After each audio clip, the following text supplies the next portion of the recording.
الحمدللہ ہمارا یہ پروگرام تقریباً مکمل ہو چکا ہے، ایک اہم کڑی باقی ہے پروگرام کی۔ تو آئیے، وقت کافی ہو چکا ہے، بغیر کسی تمہید کے عظیم شخصیت جن کی زندگی بلا شبہ مثالی زندگی ہے، جن کے اوقات اپنے لیے نہیں بلکہ آپ کے لیے ہے، ان سے میری مراد عالی جناب پروفیسر اختر الواسع صاحب ہے، اس شعر کے ساتھ کہ بج رہا ہے 400 نقارہ جس کے نام کا، ہر زباں پر تذکرہ جاری ہے جس کے کام کا، بت قدوں میں جس نے گاڑا ہے علم اسلام کا، رعب ہی کچھ ایسا ہے دین کے اس زر غام کا۔ عالی جناب پروفیسر اختر الواسع صاحب۔ شروع کرتا ہوں اللہ کے نام سے جو رب العالمین ہیں، رحمان الرحیم ہیں، مالک یوم الدین ہیں، ہم جس کی عبادت کرتے ہیں اور جس سے مدد چاہتے ہیں۔ درود و سلام اس کے نبی برحق سید المرسلین، خاتم النبیین،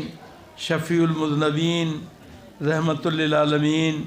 گنبد خضرا کے مکین جناب محمد رسول اللہ صلی اللہ علیہ وسلم، ان کی آل اور اصحاب پر۔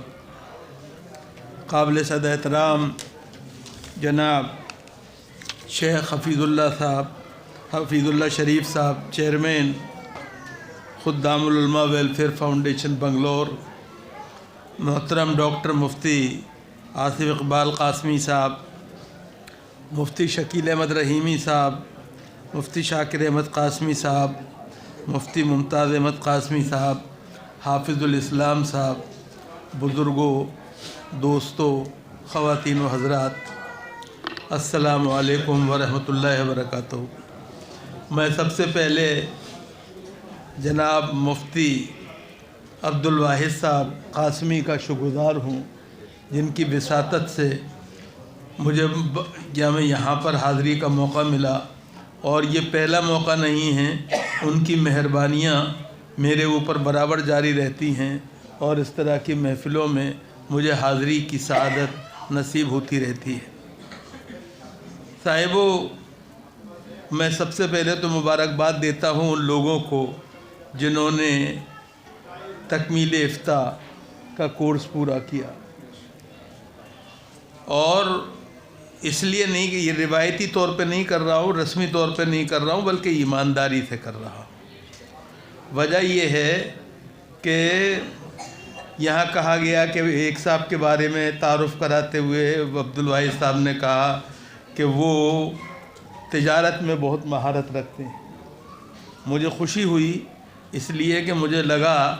کہ امام اعظم ابو حنیفہ جو ہیں وہ ان کی نمائندگی کرنے والا بھی موجود ہے ہمارے بیچ میں جی، اس لیے کہ امام اعظم جو تھے ہم سب جانتے ہیں، ان کی جتنی مضبوط نگاہ قرآن اور حدیث پر تھی، اتنی مضبوط پکڑ بازار پہ بھی تھی۔ دوسری بات یہ کہ اگر امام ابو حنیفہ نہیں ہوتے تو امام ابو یوسف نہیں ہوتے، یہ ہمیں خیال رکھنا چاہیے۔ امام ابو یوسف عباسی عہد میں پہلے قاضی القضات ہیں، چیف جسٹس ہیں، جو کہ بنائے گئے، اور حنفی فقہ جو ہے اس کی ترویج اور اشاعت میں ان کا بڑا اہم رول ہے، اسے ہم نہیں ماننا چاہیے۔ مجھے جن لوگوں نے تکمیل افتاء کیا ان سے صرف دو باتیں عرض کرنی ہیں، جو میرا منصب نہیں ہے، لیکن بہرحال وہ مفتی ہیں تو میں مستفتی ہوں، اور مستفتی کے طور پہ میرے رول کو آپ نظر انداز نہیں کر سکتے۔ ایک تو یہ کہ آپ اختلاف کو گوارا کریں، اس لیے کہ امام اعظم ابو حنیفہ اور ان کے جو شاگرد ہیں ان کے اندر خود اختلاف پایا جاتا ہے، بلکہ حنفی فقہ دنیا کی ایک عجیب فقہ ہے جس میں امام ابو حنیفہ کے فتوے کم ہیں، ان کے شاگردوں کے زیادہ ہیں، تو اس بات کو سمجھنا چاہیے۔ دوسری بات، ایک بات اور مجھے یہاں پہ معاف کیجیے گا، طالب علم ہوں اسلامیات کا، اس لیے کہنے کی اجازت دیجیے کہ یہ خیال رکھیے کہ کتاب قرآن اور حدیث کو دیکھ کر ہی فتویٰ نہیں دینا چاہیے، جغرافیے کا بھی خیال رکھنا چاہیے۔ میں اس لیے یہ بات کہہ رہا ہوں کہ امام ابو حنیفہ جس علاقے میں رہتے تھے وہ دجلہ و فرات کا علاقہ تھا، غذائی مسائل نہیں تھے، لیکن اس کے برعکس امام شافعی جو ہیں وہ سیاح فقیہ تھے۔ اس لیے وہ دیکھتے تھے کہ جب سمندر میں طوفان آتا ہے تو مچھرے کئی دن تک اپنے رزق کی تلاش میں سمندر میں نہیں جا پاتے، اس لیے انہوں نے کچھوے اور کیکڑے کو جائز قرار دے دیا۔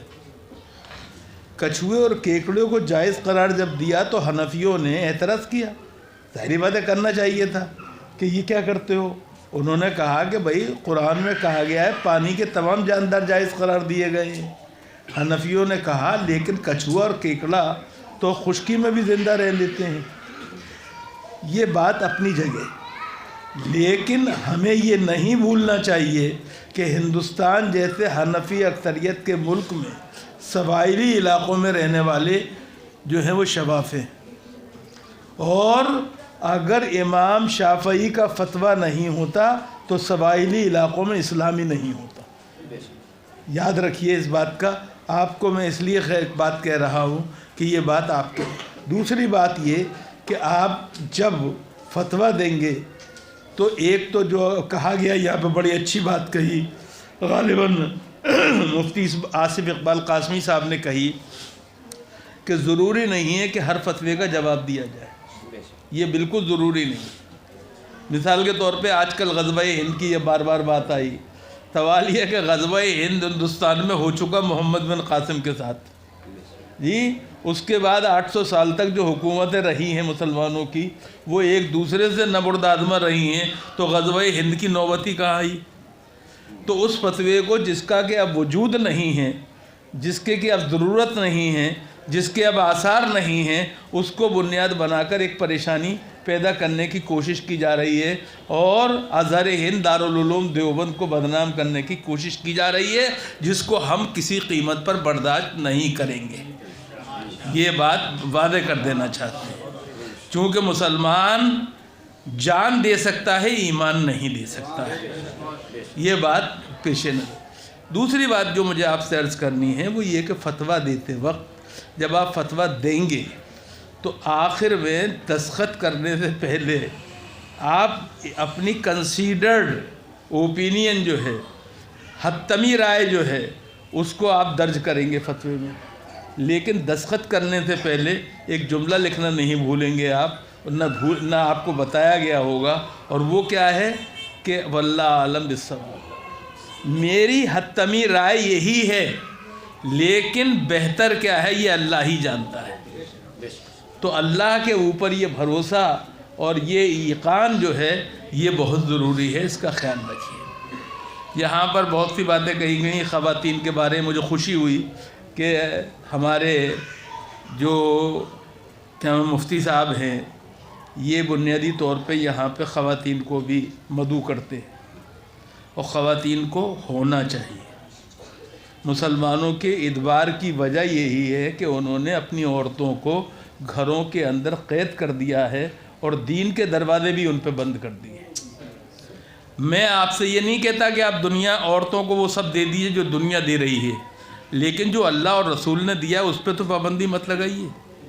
یہ بنیادی چیز ہے، یہ اصل بات ہے، اس کا خیال رکھیے۔ یاد رکھیے دنیا میں جو ویمن ایمپاورمنٹ کے جتنے سلسلے ہیں وہ سب نبی کریم علیہ الصلاۃ والسلام کی حیات طیبہ میں ان کے خانوادے میں پائے جاتے تھے۔ حضرت خدیجہ معاشی ایمپاورمنٹ، اکنامک ایمپاورمنٹ کی سب سے بڑی سمبل ہے، مکے کی بڑی تاجر تھیں، ایکسپورٹر امپورٹر تھیں، شام سے یمن اور یمن سے شام جن کا مال آتا اور جاتا تھا۔ معاف کیجیے گا، نبی کریم علیہ الصلاۃ والسلام ان کے پاس پہنچے ہی تھے اس لیے کہ وہ ٹریڈ ریپرزینٹیٹیو ہونا چاہتے تھے، لیکن جب ان کی نیکی، ایمانداری، دیانت، فراست، امانت کے بارے میں حضرت خدیجہ کو پتہ چلا تو انہوں نے اپنے سے 15 سال چھوٹے محمد ابن عبداللہ سے شادی کا رشتہ بھیج دیا، جیسے قبول کر لیا گیا۔ لیکن جو بات میں آپ سے کہنا چاہتا ہوں وہ یہ کہ 40 سال